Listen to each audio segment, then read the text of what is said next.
Oregon's added 2 transfers so far for 2025. How many will they add?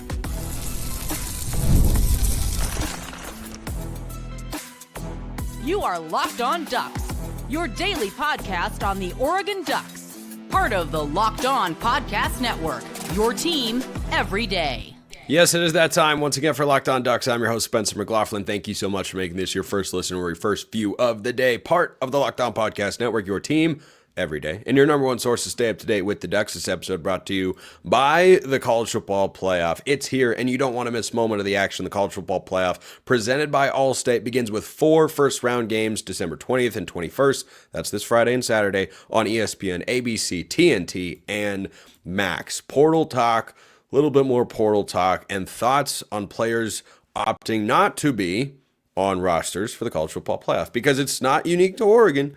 There are, in fact, more impactful players not on playoff teams going into this postseason structure that we've got in college football. But let's start with the transfer portal. So last cycle, Oregon took 14 transfers. The year before, Dan Lanning's first full recruiting season or cycle at the helm, 16 transfers.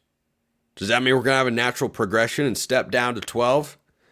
Look, it's a small sample size, but perhaps. Quick correction, by the way. Bear Alexander is favorited to be landed by Penn State. He has not committed there yet. He did take a visit there. I think he winds up there, but Oregon could still be in the mix there. So that's one guy. And I talked about Isaiah World, the Nevada offensive tackle yesterday. Well, that's another guy. They've offered another offensive tackle from Texas State as well, who's a 2022 recruit. Well, that's another guy. I think the number of transfers Oregon adds is at least 8. Be my guess. You're not going back to what it was, pre-transfer portal opening where you just have mass free agency and Oregon adds 1 or 2 guys from the portal. They've brought in 2 guys. They could bring in a lot more because every position, if you exclude quarterback, could in theory be able to add a transfer. Now, this does depend on certain NFL decisions. What does Evan Stewart do? That affects the pressing nature of Oregon adding a veteran presence in the wide receiver room. What does Jordan James do? That affects the running back room. Speaking of the running back room, just going to throw this out there. Dante Dowdell's in the transfer portal. Didn't think he would be after being one of the top 2 guys at Nebraska this year. Would 100% welcome him back to Eugene if the opportunity came about. But again, we have to see what Jordan James knows what to do. We won't know that until after the season. And that's part of the difficult aspect of this for Dan Lanning and company is they don't have guys sitting here making NFL draft decisions because no one's going to do that until after the playoff because that's where all the focus and energy is. So the spring transfer portal window could be a busier time than it has been in the past for the Ducks, but you could look at running back and say a transfer could work. You can look at tight end and say a transfer could definitely where you could look at linebacker, offensive tackle. I don't know that interior offensive line necessarily makes sense, but tackle certainly does. They've already added a corner. They've already added a safety. Interior defensive line, edge defensive line. Any one of those positions, I could readily justify Oregon going out and adding a transfer. Now, every time I talk about this on the show, I get plenty of comments from people, many of whom are my everydayers out there, who I very much appreciate. Whether you listen or watch, thank you so much for doing that. The common sentiment that gets publicly stated by fans, this is not unique to Oregon either, is, well, what about the young guys? Well, what about these? But why do you recruit these particular players? Why would you bring in a transfer when you have this guy waiting and ready? You don't know how ready that young guy is, whether he's a true freshman, whether he's a redshirt freshman. The coaching staff knows. We don't actually know. And this harkens back to a discussion that I had once upon a time, many a times actually here on the show, about Ty Thompson. And there were plenty of fans who at the time, you go back and read the comments back in the day, well, I think Ty Thompson should get a shot. He should get an opportunity. That's what feels good. Because that's what feels right. That's what seems right. That doesn't mean that's how it's going to play out or that it's how you should want it to play out. There have been players that have gone in the transfer portal that have been 4-star prospects for Oregon many a times over the years. Plenty of guys coming out of high school, you look at and say, I see how he projects as a power four starter. Not everybody gets to that particular level. Doesn't mean guys don't have some talent. Just means maybe they're not going to be able to translate it to the college game, whereas some guys do. I mean, Johnny Bowens hit the transfer portal for Oregon way back when, and he was one of the earliest departures from a player who was in that 2023 recruiting cycle. Coming out of high school, I could have thrown darts and had a as good a chance as anybody else of knowing which of those defensive linemen was going to pop. I didn't know it would be Amari Washington. I saw the potential for him. I saw the potential for Bowens. I see the potential for Terrence Green. All of those guys absolutely are capable being power four starters. Does that mean they're ready next year? I don't know. But if you see that and think, well, that means Oregon's coaching staff can't develop. There are far too many, way too many examples of Oregon's coaching staff recruiting a kid from the high school ranks or taking a younger player, keeping him at Oregon, and developing him into the best version of himself. There are way too many examples, so I don't buy that particular counterpoint at all. I think that has absolutely no weight to it. The reason Oregon goes out and adds these transfers, even though, hey, they have talented defensive backs on the roster. Sione Laulea could come back for Oregon secondary next year, so why bring in Theran Johnson? Well, because Johnson has seen the field more consistently. He's played 4 years of college football at the Power 4 level. Laulea has played 1, and he hasn't even played a starter snaps yet. That doesn't mean Laulea couldn't be one of the guys on the 2 deep next year at the cornerback position. We saw him make that interception against Illinois. Looked awesome. He's not at the top of the depth chart for a reason. There is something in all of these guys that the staff has assessed and said, okay, not quite ready yet. But that doesn't mean they shouldn't get an opportunity next year, because it does build a strong core, not just next season, but for the next season as well. You know, college football is now very much a one-year proposition. That doesn't mean you don't make certain roster decisions or playing time decisions with an eye towards the following year. Dante Moore, Austin Novosad, for instance. Dante Moore preserves his red shirt so that he could have that extra year of eligibility if he wants to. That's thinking 2, 3, 4 years down, 2 or 3 years down the line, not four. But you get the point I'm making. There's always a calculation. There's always a give and take. There's always a risk reward. Sometimes you bring in a transfer and it doesn't go the way you think. Justin Jacobs is as high profile the defensive transfer as Oregon's brought in the last 2 cycles.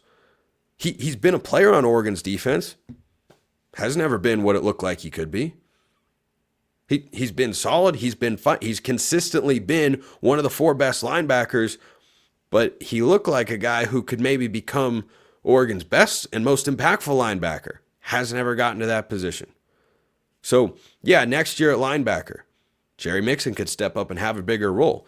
But what's better for Oregon? For him to have that opportunity, and maybe he'd go out and capitalize on it, but understandably would likely make some mistakes along the way if he gets thrust into a starting role. Or you bring in a guy who is a starter and you still have whatever young players are on the roster have a bigger role, but maybe not the biggest role they will ever have in their Oregon careers.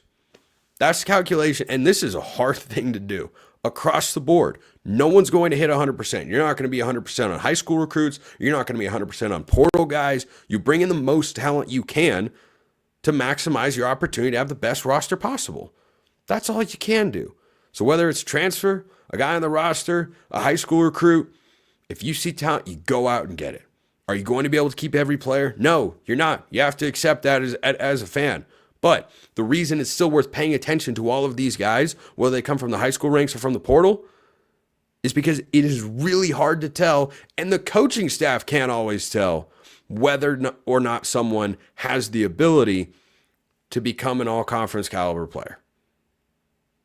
End of rant. Let me know your thoughts in the comments below or hit me up on Twitter. Speaking of the transfer portal, a couple of guys from USC. I mentioned a Washington player yesterday, Kamori House. That'd be a logical move at linebacker. Would Zachariah Branch be a logical move at wide receiver? What about his brother? I'll discuss the now former Trojans coming up next. after we talk about FanDuel. Get ready to tackle the NFL action with FanDuel, America's #1 sportsbook.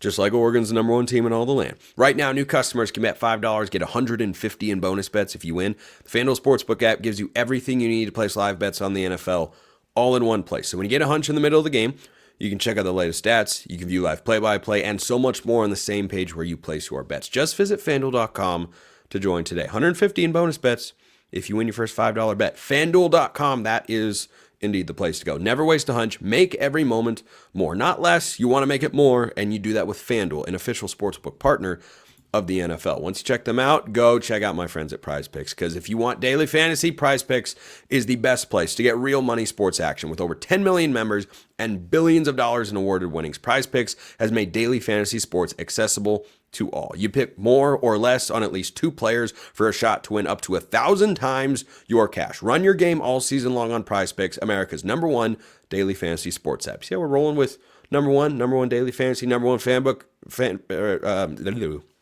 let me try English again because it's hard. #1 sportsbook in America at FanDuel. Yeah, Prize Picks is that, but for daily fantasy. Join now because this holiday season, Prize Picks is giving away 2 free picks in December, and they're giving away $30+ million in rewards during Picksmas. Happy Picksmas, everybody. Prize Picks is the place to go for it. Download the Prize Picks app today. Use code LOCKEDONCollege. Get $50 instantly after you play your first $5 lineup. Prize Picks. Download the app. Use code LOCKEDONCollege. $50 instantly after you play your first $5 lineup. Prize Picks. Run your game.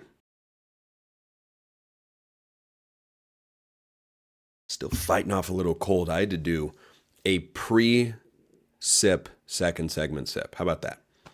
Double sip. Is that how it goes? Like Aaron Rodgers, discount double check?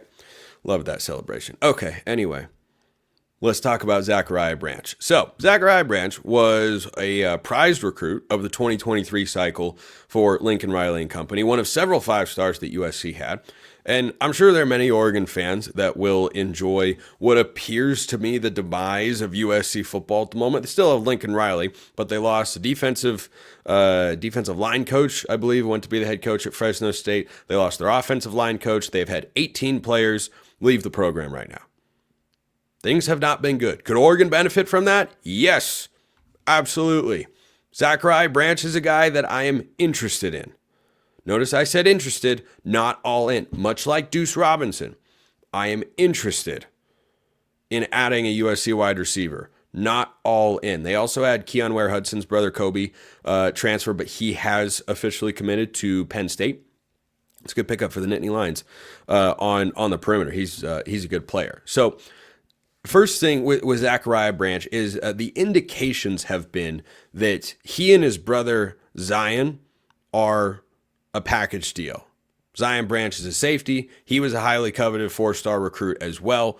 Zion Branch played 220 snaps defensively this year. And I would just like to interject really quickly that Max Clare, the tight end transfer from Purdue, looks like he's going elsewhere, and I'm just going to go cry in the corner now because my dream won't come true. But anyway, Zachariah Branch, Zion Branch, yeah. Oregon is reportedly interested in adding Zachariah Branch. I don't think bringing in Zion Branch to the safety room is the end of the world. Maybe you have one of the guys in there transfer out as a result. But Zachariah Branch is the kind of guy that I can see Oregon going after. So he's got 2 years of experience. He played a ton as a true freshman. He actually saw a bigger role in the offense in 2024. But things are just spiraling out of control at USC at the moment. You have a former player in Raleek Brown saying that Zachariah Branch is smart for entering the transfer portal. Just put yourself in that position for a moment. What if a player transferred from Oregon and he was elsewhere for a season, and then another guy transfers and the first guy goes on Twitter to say, smart move.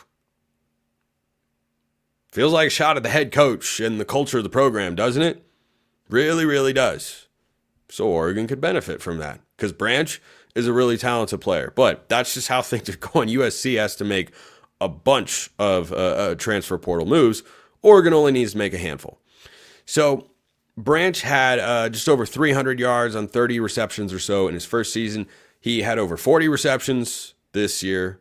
He had over 500 yards. He only caught 1 touchdown. He's only caught 3 touchdowns in his career. He's a weapon in the return game, though.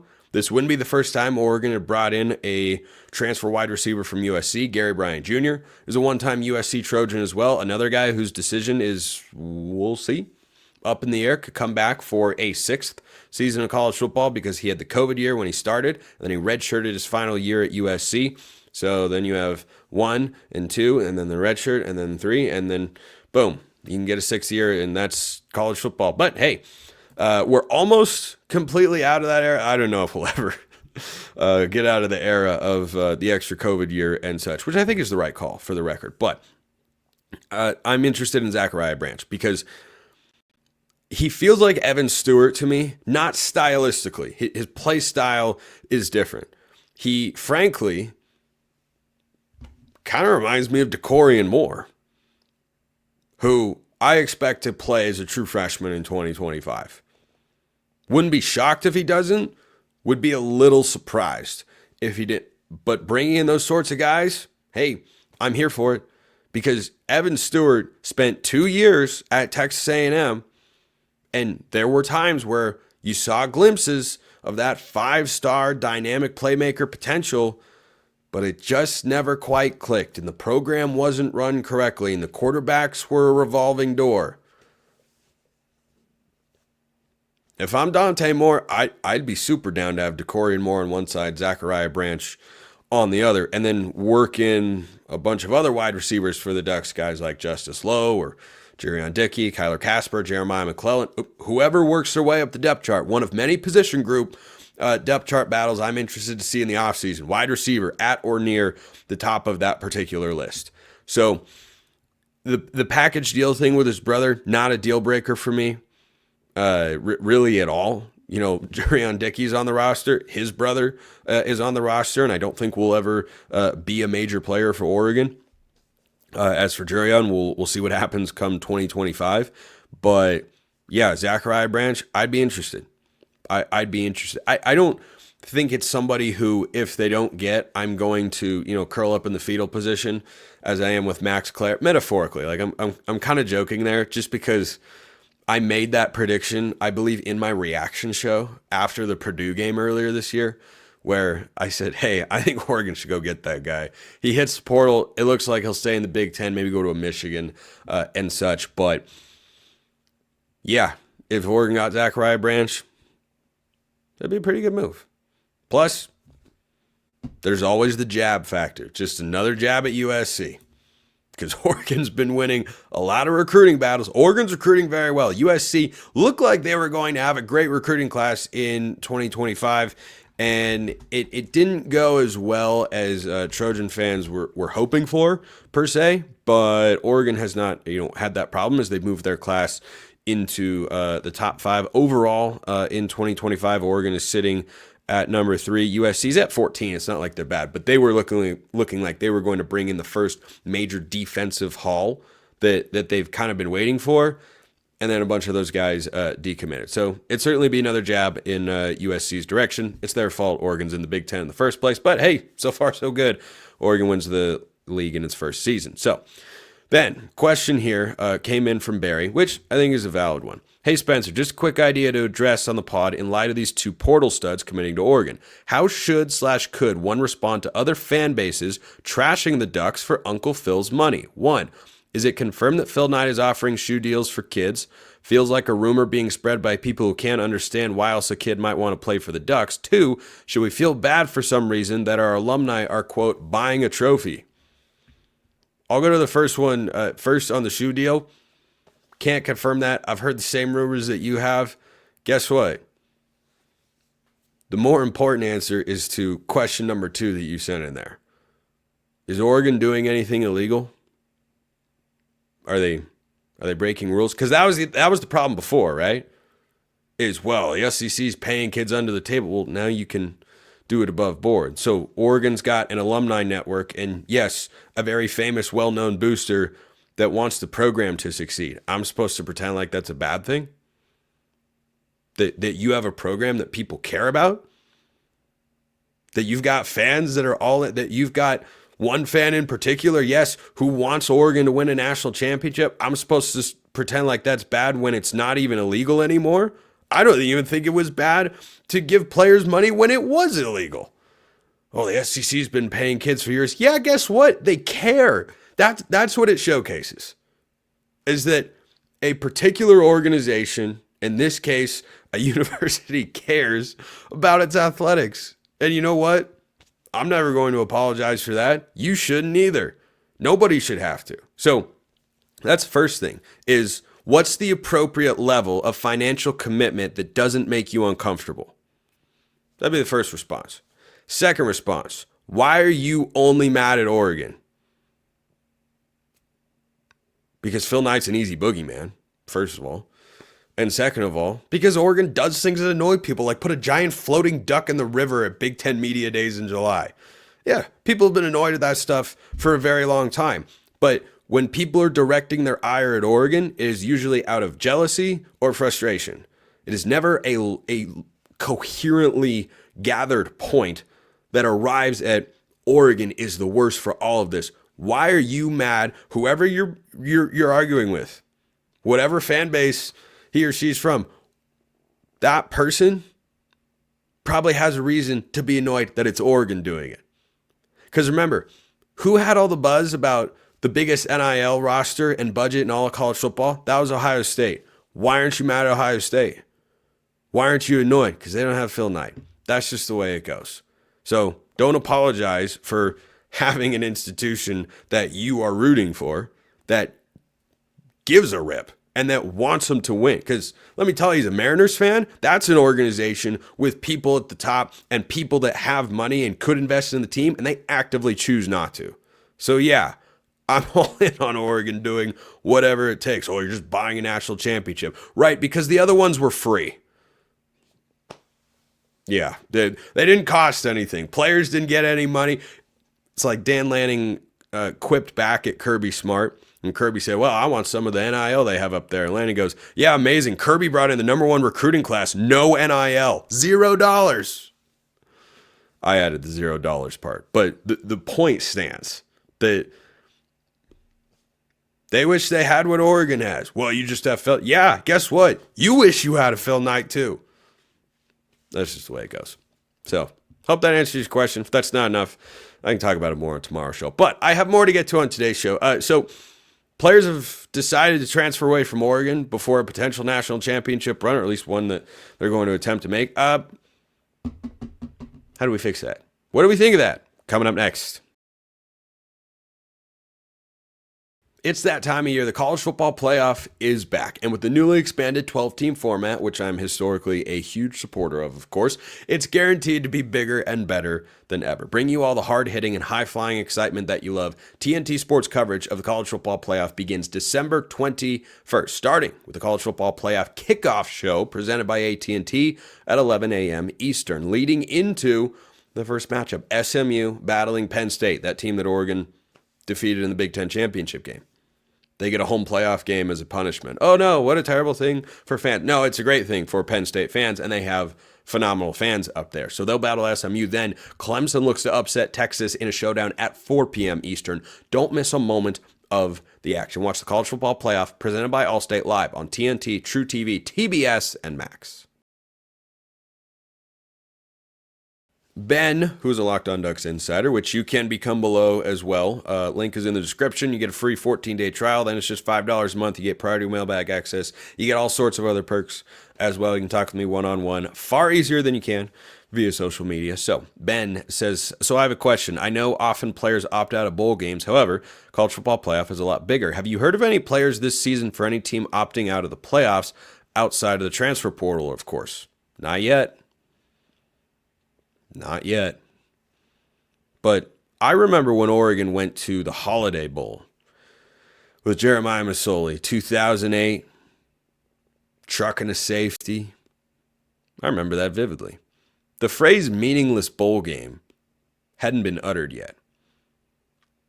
Do you think that if we continue with expanding the playoff to include teams that we all know deep down aren't going to win the national championship, you really don't think you'll ever see a kid decide not to play in a college football playoff game because I don't want to risk injury. I'm going to go to the NFL draft. You and I, let's make a friendly wager, shall we say? Which side of that bet do you want to be on? I'm going to take the yes. Eventually, we'll see that. Might not be this year. I don't think it is this year. Might not be next year. Might not be the year after that. Playoffs going to be around for a long, long time. And eventually someone will say, this college football thing, it's not where I can make the money and whatnot. I need to get ready for the NFL draft. Somebody will. But you say outside of the transfer portal, I say that's a key part of the problem right now is you have guys that could have seen the field in Amarian Winston and Jaden Moore leaving the program. Why? Because they want to seek greener pastures. Well, that's understandable. They want to go to a place where they can see the field more. Well, that's completely reasonable. What's not reasonable is for them to find the best option. They have to. I haven't spoken to any of those guys. I can't imagine they wanted necessarily. I saw a lot of this in the comments on yesterday's show. Man, why do these guys want to leave when Oregon might go win the national championship? I don't know that they wanted to. Bo Pribula, the backup quarterback for Penn State, is in the portal. He said in a statement, and James Franklin, I credit that guy a lot. I like James Franklin for a lot of different reasons. He backed up Pribula and said, yeah, he didn't want to leave.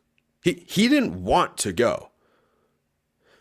But when you put this window for the transfer portal right in the middle of the freaking season, guess what?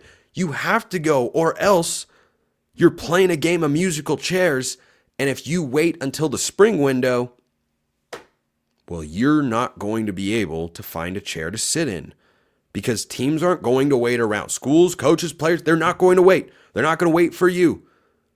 You adapt or die, the Moneyball phrase. You have to adapt to it. It doesn't adapt to you. So that's why the schedule is so incredibly messed up. And I hope it gets fixed. I'm not optimistic that it will. At least not anytime soon. Every time major changes get rolled out in college football, the powers that be find a way to screw it up. So I'm sure they will again.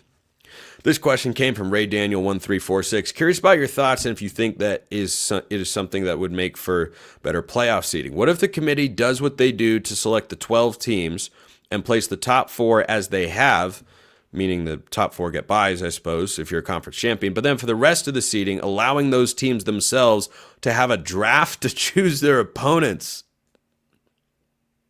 No. Okay, I'll come back. I'll read the rest of the question first. While still making their rankings factor having them in 3 draft groups, 1 through 4, 5 through 8, and 9 through 12, or however many teams are in. Example, Arizona State skips the first round because they count themselves, ranked 12, as the first round group. For me, it seems fair and more interesting seeing the teams pick their own path. Hope this made sense. Haha. Didn't entirely make sense, but look, I've been a critic of the 12-team playoff for a long time, and as I just mentioned, they rolled it out and they screwed it up. Oh my gosh. Can't believe it. You have universal condemnation of, I know that Lanning wouldn't ever say this publicly, nor should he. Nor should anybody in that locker room. But guess what? I'm not there, you're not there. It's okay for us to say it. This is screwy for Oregon to have the number 1 overall seed and not have the most favorable path to the national championship game. That's not an excuse Dan Lanning will be okay with, but it's something that we should all look at. And most people have looked at, tilted their head and gone, well, that doesn't seem right. It's not. Penn State loses the Big Ten title game. Better pass to the semifinal. Without question. Without question. Across the board. As for picking your opponent, I guarantee you every single coach, every coach would say, no way, we don't want to do that. Just send us an opponent. They would rather keep it as is than go to that. The reason I think is rooted in what would ultimately be potentially a small situation, but no program. I don't think athletic directors would go for that either, and they're the power brokers that really be for a lot of these decisions. They don't want to pick their opponent and then lose to that opponent. That's a negative outcome that doesn't need to be introduced into college football. So I respect the creativity, see where your head is at. That's not the solution here. The solution is get rid of the early signing day, get rid of the early transfer portal window, save all off-season moves for, wait for it, the off-season. The off-season. Then, after the national championship, the portal opens a week after that game comes to a close, and it's on a Monday. Move the game to a Saturday, for goodness sake. But let the portal open a week after the national championship game is played. Have that portal window be open for, let's call it 3 weeks, which is kind of what it is now. And then have a 2 to 3 week buffer until National Signing Day, where you finalize your high school recruiting class, allow those kids to enroll early and in time for spring ball. Because, yeah, some kids can enroll, like, I think Luke Moga dressed last year for the Fiesta Bowl. I mean, sure, it's great. That doesn't matter a whole heck of a lot. So what matters is being there in time for spring ball. Push back National Signing Day, make that a centerpiece of the month of February for college football, and then you have spring practice. I'm okay with the portal window after spring football. Keep that there for guys that realize they're not going to play, for coaches to do some roster trimming or adjustment, or, a guy gets injured. I wonder if we can go get a player that's available here. Like, I think that's perfectly fine. And then keep everything the same. My solution to fix college football. Will it ever get implemented? I'm not optimistic, but I'm optimistic you'll be back tomorrow. Appreciate everyone listening. I'll see you next time. Have a wonderful rest of your day, and go Ducks.